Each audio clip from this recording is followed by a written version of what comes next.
Good morning सभी को। कक्षा 11वीं भूगोल की इस सीरीज में आज हमारा नया अध्याय पृथ्वी की आंतरिक संरचना के बारे में है। पिछले अध्याय में हमने जाना पृथ्वी की उत्पत्ति और उससे विकास से जुड़ी हुई जितनी भी तथ्य थे, जितनी भी परिकल्पनाएं थीं, उनके बारे में हमने पिछले अध्याय में जाना। साथ ही पिछले अध्याय में हमने पढ़ा कि पृथ्वी का निर्माण करने वाली भूप्रॉपर्टी से कोर तक सभी पदार्थ परतों में विभाजित है। जहां हमने जाना था क्रस्ट, मेंटल और कोर इस तरह से विभाजित है।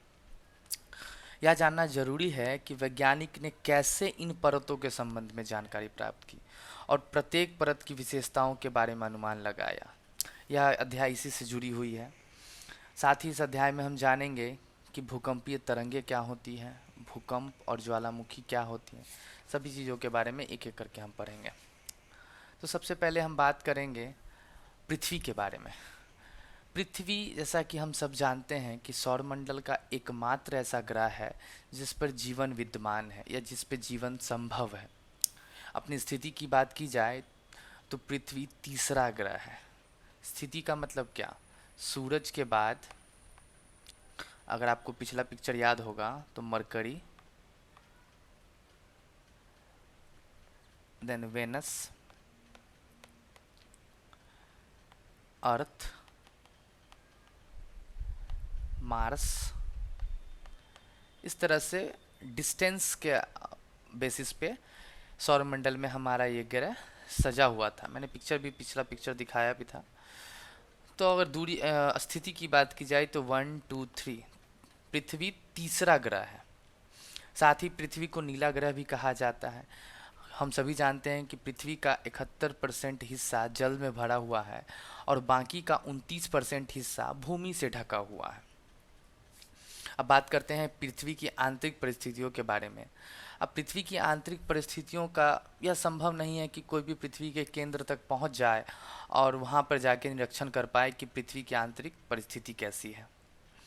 लेकिन इसके बावजूद भी ये बहुत आश्चर्य की बात है कि ऐसी परिस्थिति में भी वैज्ञानिक हमें ये बताने में सक्षम हुए कि भूगर्भ की संरचना कैसी है और साथ ही इतनी गहराई में किस किस प्रकार के पदार्थ पाए जाते हैं। आइए उसी बारे में हम जानते हैं। पृथ्वी की आंतरिक संरचना को समझने के लिए जिन स्रोतों की भूमिका है, उन स्रोतों को हमने दो भागों में विभाजित किया है। सबसे पहला जो है प्रत्यक्ष स्रोत कहलाता है और दूसरा अप्रत्यक्ष स्रोत, जिसे डायरेक्ट और इनडायरेक्ट भी कहते हैं। डायरेक्ट स्रोत वो स्रोत होते हैं जो हमें सीधा इन्वेस्टिगेशन के लिए या फिर वैज्ञानिकों को प्रयोग के लिए सीधा मिलता है। बट इनडायरेक्ट सोर्स बात करेंगे जो इनडायरेक्टली हमें प्राप्त हुआ है। अब प्रत्यक्ष स्रोत की बात की जाए तो प्रत्यक्ष स्रोत में सबसे पहला जो प्रत्यक्ष स्रोत है वो खनन से प्राप्त प्रमाण या फिर ज्वालामुखी से निकली हुई वस्तुएं होती है। अब पृथ्वी में सबसे आसानी से उपलब्ध जो ठोस पदार्थ होते हैं वो धरातलीय चट्टानें होती हैं। धरातलीय चट्टानें क्या होती हैं? वैसे चट्टान जो हमें खनन क्षेत्र से प्राप्त हो उसे धरातलीय चट्टान कहते हैं। उदाहरण के लिए दक्षिण अफ्रीका के सोने की खान, जिनका इसका नाम मपोइंग है, गोल्ड माइंस, जो दुनिया की सबसे गहरी खान जिसे कहा जाता है, वो 4 किलोमीटर तक गहरी है। 4 किलोमीटर तक गहरी है। 4 किलोमीटर तक ही इसका तापमान 66 डिग्री सेल्सियस तक है। अब इससे अधिक गहराई में जा पाना असंभव है, क्योंकि इतनी गहराई पर ही तापमान अगर 66 डिग्री सेल्सियस है, उससे अधिक गहराई पे जा पाना मनुष्यों का असंभव है फिलहाल के लिए। खनन के अतिरिक्त वैज्ञानिक विभिन्न परियोजनाओं के अंतर्गत पृथ्वी की आंतरिक स्थिति के बारे में जानते हैं। जिन परियोजनाओं में से संसार भर में वैज्ञानिक दो प्रमुख परियोजनाओं पर काम कर रहे हैं। पहला परियोजना समुद्र में प्रवेधन परियोजना है, जिसे इंग्लिश में डीप ओशियन ड्रिलिंग प्रोजेक्ट भी कहा जाता है।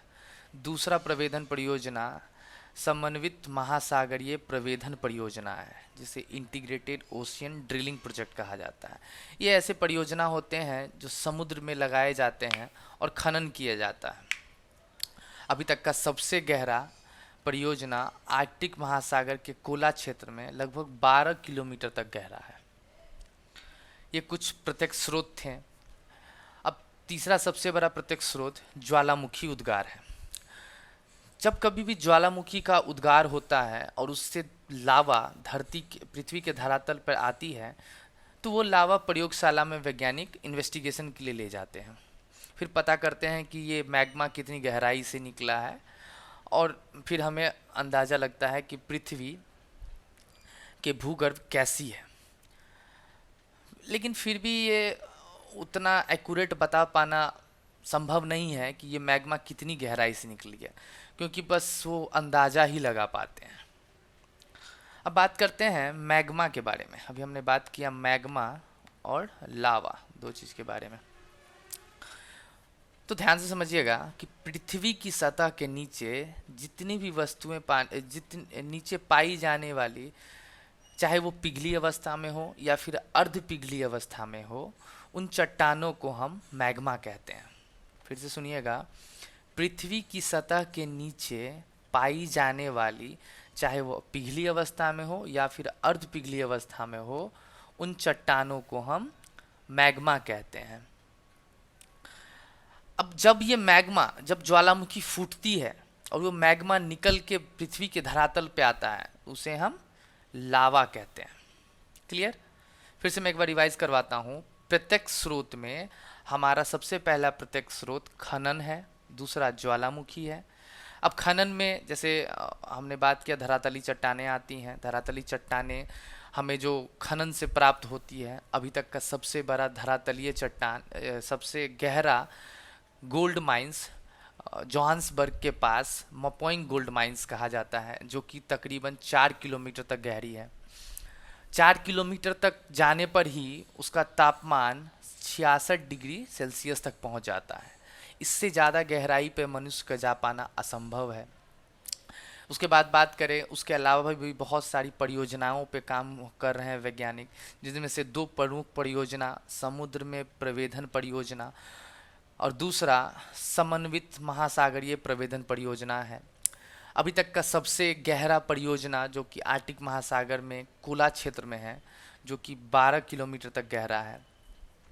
चौथा प्रत्यक्ष स्रोत की बात की जाए तो ज्वालामुखी के उद्गार से जो लावा धरती पे आती है, उसका इन्वेस्टिगेशन करके हमें पता चलता है कि कौन से पदार्थ कितने गहराई से आई है, या फिर हमारी धरती की भूगर्भ की संरचना कैसी है। ये कुछ प्रमुख प्रत्यक्ष स्रोत हैं जिनसे हमें पता चलता है कि हमारी पृथ्वी कैसी है। अब हमने बात किया मैग्मा क्या होता है, लावा क्या होता है। मैग्मा पृथ्वी की सतह के नीचे पाई जाने वाली पिघली या फिर अर्ध पिघली अवस्था में पाई जाने वाली चट्टान को मैग्मा कहते हैं। अब वह चट्टान जो अभी मैग्मा था, ज्वालामुखी के फटने के बाद जब पृथ्वी के धरातल पे आता है, तो उसे हम लावा कहते हैं। अभी तक मुझे लगता है कि क्लियर हो जाना चाहिए। चलिए आगे बढ़ते हैं अप्रत्यक्ष स्रोतों के बारे में, जिसे हम इनडायरेक्ट रिसोर्स कहते हैं। हमने बात किया प्रत्यक्ष स्रोत, अब हम बात करते हैं इनडायरेक्ट स्रोतों के बारे में। अब पदार्थ के गुणधर्म के विश्लेषण से पृथ्वी के आंतरिक भाग की अप्रत्यक्ष जानकारी प्राप्त होती है। किन पदार्थों की उसके बारे में बात करते हैं। जैसे खनन क्रिया से हमें पता चला कि पृथ्वी के धरातल में गहराई में बढ़ने के साथ साथ तापमान और दबाव में वृद्धि हो रही थी। हमने बात किया ना कि गोल्ड माइंस 4 किलोमीटर तक जो गहरी थी, जैसे हम 4 किलोमीटर तक पहले तो 66 डिग्री सेल्सियस तक तापमान पहुंच गया था। तो हमें ये पता चला ना कि जैसे जैसे खनन के गहराई में बढ़ रहे थे तो तापमान बढ़ता गया, साथ ही दबाव भी बहुत वृद्धि होती गई। इतना ही नहीं, हमें यह भी पता चला कि गहराई बढ़ने के साथ साथ पदार्थ का जो घनत्व था, वो जो चट्टानें थे, उनका घनत्व भी बढ़ता गया। इन सभी अप्रत्यक्ष स्रोतों से हमें पृथ्वी की जानकारी होती है। दूसरा अप्रत्यक्ष स्रोत, पृथ्वी की आंतरिक जानकारी का दूसरा अप्रत्यक्ष स्रोत उल्काएं हैं। उल्का जिसे हमने पढ़ा था मीटियोर है, जो कभी कभी धरती पे पहुंच जाती है। उल्का की जो बनावट है वो पृथ्वी से मिलती जुलती है। अगर ये मीटियोर वैसे ही पदार्थ से बने होते हैं, वैसे ही ठोस पिंड से बने होते हैं जिनसे हमारा पृथ्वी ग्रह बना हुआ है, इसीलिए उल्का की इन्वेस्टिगेशन या उल्का के अन्वेषण से हमें पृथ्वी के बारे में भी जानकारी मिलती है। अन्य अप्रत्यक्ष स्रोतों के बारे में बात किया जाए तो गुरुत्वाकर्षण, गुरुत्वाकर्षण जो है ग्रेविटी, ये बहुत बड़ा स्रोत होता है। अब गुरुत्वाकर्षण क्या होता है या फिर गुरुत्वाकर्षण एनोमली क्या होता है उसे ध्यान से समझिएगा कि पृथ्वी के धरातल पर विभिन्न अक्ष पे, देखिए जैसे ये अक्ष हो गया, ये पोल हो गया, ये इक्वेटर हो गया, विभिन्न अक्ष पर गुरुत्वाकर्षण बल एक समान नहीं होता है।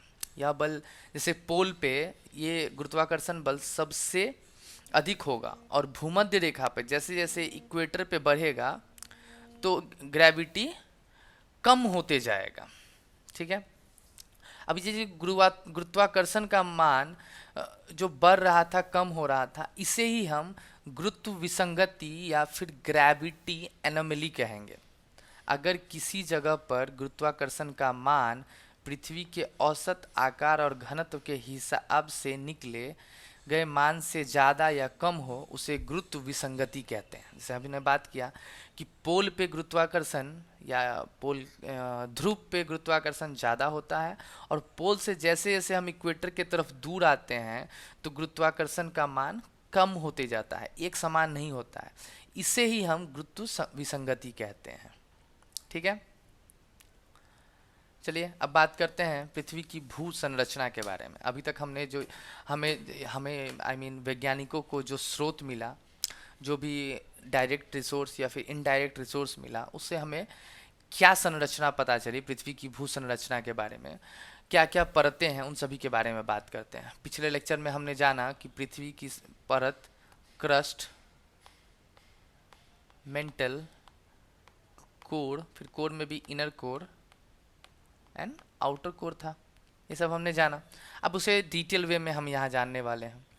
तो सबसे पहले बात करते हैं भू प्रॉपर्टी, जिसे क्रस्ट भी कहते हैं। यह पृथ्वी का सबसे बाहरी भाग होता है, सबसे आउटर पार्ट इसे कहते हैं, जिसे क्रस्ट कहते हैं।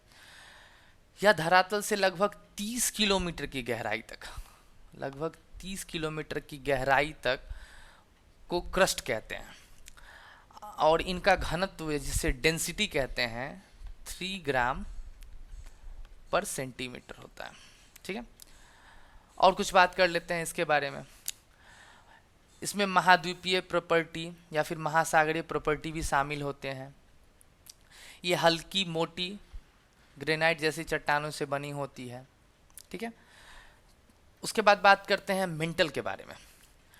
क्रस्ट के जस्ट नीचे का भाग मेंटल कहलाता है। सबसे ऊपर का भाग क्रस्ट हो गया, उसके नीचे का भाग मेंटल।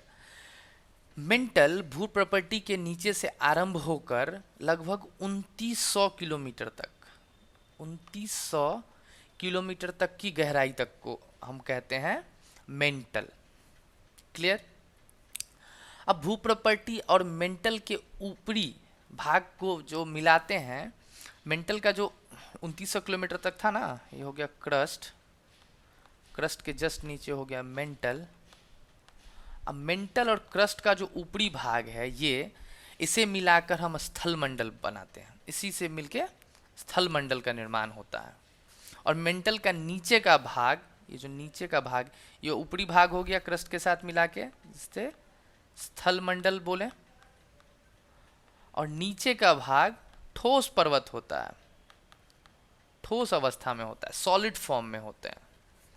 इसके घनत्व की बात की जाए तो लगभग 3.4 ग्राम पर सेंटीमीटर होता है।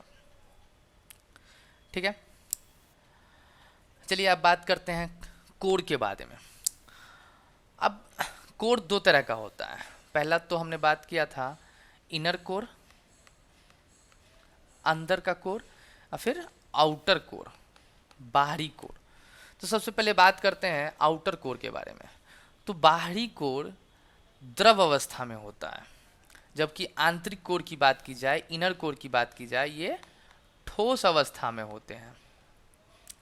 इनका घनत्व का बात किया जाए तो लगभग 13 ग्राम पर सेंटीमीटर तक होता है। ठीक है, बाहरी कोर की गतिशीलता के कारण ही पृथ्वी पर चुंबकीय क्षेत्र या मैग्नेटिक फील्ड बनता है और कोर में मुख्यतः लोहा और आयरन पाए जाते हैं। ठीक है, एक बार इसको फिर से रिवाइज करते हैं, ध्यान से सुनिएगा कि पृथ्वी की भू संरचना 4 भागों में बटी हुई है। सबसे पहला क्रस्ट, दूसरा मेंटल, तीसरा कोर, आउटर कोर, और चौथा इनर कोर। अभी तक हमने बात किया क्रस्ट के बारे में। सबसे पहले बात करें क्रस्ट के बारे में, तो क्रस्ट पृथ्वी के सबसे ऊपरी और पतली परत को क्रस्ट कहते हैं। यह पृथ्वी का सबसे बाहरी भाग होता है। यह धरातल से लगभग 30 किलोमीटर तक की गहराई तक पाया जाता है। इसका घनत्व 3 ग्राम पर सेंटीमीटर तक होता है। ठीक है, इसमें कुछ चट्टाने महाद्वीप प्रॉपर्टी मोटी और हल्की ग्रेनाइट जैसी चट्टानें होती हैं क्रस्ट के अंदर। उसके बाद हमने बात किया मेंटल के बारे में। मेंटल क्रस्ट के जस्ट नीचे का भाग होता है। यह लगभग 2900 किलोमीटर तक होती है। क्रस्ट और मेंटल के ऊपरी भाग को मिलाकर, ये देखिए, क्रस्ट और मेंटल के ऊपरी भाग को मिलाकर स्थल मंडल बनता है, और मेंटल का नीचे का भाग ठोस अवस्था में होती है। अब इसकी डेंसिटी की बात की जाए या घनत्व की बात की जाए तो ये लगभग 3.4 ग्राम पर सेंटीमीटर तक होता है। अब हम कोर के बारे में बात करते हैं, आउटर कोर के बारे में। तो आउटर कोर जो लिक्विड फॉर्म में होता है, तरल अवस्था में होती है, जबकि आंतरिक कोर ठोस अवस्था में होता है। ये हमने बात किया। आउटर कोर में मुख्यतः लोहा और निकल पाए जाते हैं, जिनके कारण बाहरी कोर की गतिशीलता के कारण ही जो मूवमेंट होता है बाहरी कोर में, तो तरल में जो मूवमेंट होता है उसी के कारण पृथ्वी का चुंबकीय क्षेत्र या मैग्नेटिक फील्ड पृथ्वी पे बन पाता है। चलिए अब बात करते हैं आंतरिक कोर के बारे में। पृथ्वी का सबसे भीतरी भाग होता है आंतरिक कोर। यह सॉलिड अवस्था में होता है। मुख्यतः यह भी लोहा और निकल से बना होता है। अधिक दबाव और प्रेशर के कारण ही यह बहुत ही ठोस होता है, बहुत ही ठोस अवस्था में होता है। यहाँ पिक्चर में आप देख रहे होंगे, ये आंतरिक कोर है, इनर कोर। ठीक है, फिर से आप पिक्चर को ध्यान से देखिए। सबसे पहला भाग, ये जो भाग था, इसको क्रस्ट कहते हैं। क्रस्ट के जस्ट नीचे का भाग मेंटल होता है, यहाँ लिखा भी है मेंटल। उसके जस्ट नीचे का भाग आउटर कोर, ये जो आउटर कोर है ये पिघली हुई अवस्था में होती है। और सबसे अंदर का भाग इनर कोर, जो कि फिर से ठोस अवस्था में होता है। ठीक है, अब ये ठोस कैसे हो जाता है? इस पे अत्यधिक दबाव और तापमान होने के कारण ये जो इनर कोर है ये ठोस अवस्था में हो जाती है। क्लियर है? चलिए अब बात करते हैं भूकंप के बारे में। भूकंप बहुत ही साधारण शब्द में कहा जाए तो भूकंप, धरती के कांपने को हम भूकंप कहते हैं, कंपन को भूकंप कहते हैं। ठीक है, ये देखिए, भूकंप का साधारण अर्थ है भूमि का कंपन अथवा पृथ्वी का हिलना। दूसरे शब्दों में कहा जाए तो अचानक झटके से प्रारंभ हुए पृथ्वी के कंपन को हम भूकंप कहते हैं। इसमें तो कोई दिक्कत नहीं होना चाहिए। उसके बाद भूकंप एक प्राकृतिक आपदा है। हम लोग जानते हैं कि भूकंप एक प्राकृतिक आपदा है। उसके नीचे मैंने कुछ पॉइंट यहाँ पे नोट डाउन किया है कि भूकंप आपदा से क्या सब प्रकोप हो सकता है। जैसे पृथ्वी का हिलना होता है, धरातलीय विसंगति होती है, भूस्खलन होता है, मृदा द्रवण होता है। मृदा द्रवण में सॉइल, मिट्टी का धंसना जिसे कहते हैं, धरातलीय विस्थापन होता है, हिमखतन होता है, बांध और तटबंधन के टूटना होता है, कभी कभी आग भी लग जाता है भूकंप के कारण। ये सभी चीज़ जो भूकंप आपदा से क्या सब प्रकोप आते हैं, ये मैंने यहाँ 12 पॉइंट नोट डाउन किया है। इसे आप पढ़ लीजिएगा, अगर दिक्कत हो तो मुझे पूछिएगा।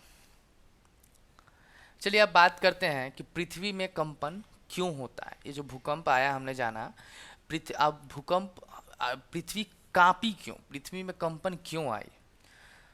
तो एक ये तो डेफिनेशन हो गया कि भूपृष्ठ के परिभ्रंश के दोनों तरफ शैल पर्वत विपरीत दिशा में गति करती है। इससे पहले हम लोग जैसा जानते हैं, हमने पिछले माध्यमिक स्तर तक पढ़ा होगा कि पृथ्वी के में कंपन मुख्य रूप से इसके टेक्टोनिक प्लेट की गति के कारण होता है। अब टेक्टोनिक प्लेट क्या होता है वो आगे हम अध्याय में पढ़ने वाले हैं, लेकिन अभी समझिए कि टेक्टोनिक प्लेट में जो गति आती है जिसके कारण वो टकराती है या फिर खिसकती है, जिससे पृथ्वी में कंपन होता है।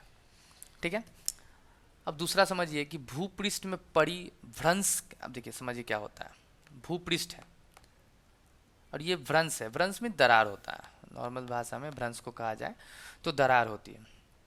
ये भ्रूपृष्ठ हो गई, ऊपर का क्रस्ट। अब दोनों भ्रंश के दोनों तरफ सेल विपरीत दिशा में गति करने लगती है।